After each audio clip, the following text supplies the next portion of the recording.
ఉండే పిల్లర్ని వాళ్ళు రాడ్స్తో బలంగా వెనక్కి ఇట్లా జరుపుతారు.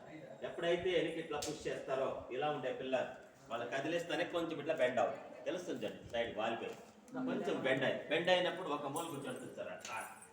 అది కూర్చుంటేనే అది టచ్ అయితేనే టోటల్ హాల్ ట్యాప్ వెళ్తుంది. ఇట్లా ఇట్లా డిస్టర్బ్.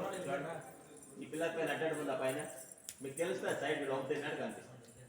ఆపకెళ్ళి మళ్ళీ అది చూడండి, ఈ పిల్లర్ పైన అడ్డాడుతుంది, ఆ పక్కన తిరిగి రెండు జాయింట్ అయిపోయినాయి.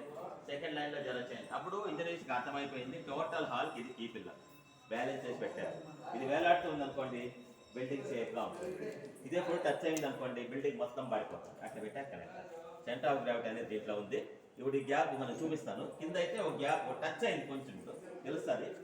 అట్లా ఇది కూర్చొని ఇట్లా తీసుకురా, ఇట్లా చేయి ఈ పక్కన ఇక్కడ రా సార్.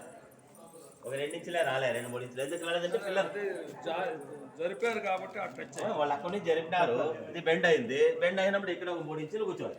1902లో టచ్ అయింది. 1902 బిఫోర్ ఫుల్ గ్యాప్ వాళ్ళే కదా గదిలిచ్చిండేది, అప్పుడు టచ్ అయింది. అంతకుముందు అయితే ఫుల్ గ్యాప్ ఉండేది. కానీ వాళ్ళు ఎందుకు వచ్చారంటే పైన ఏందో టెక్నిక్ అది తెలుసుకుందామని వచ్చినారు.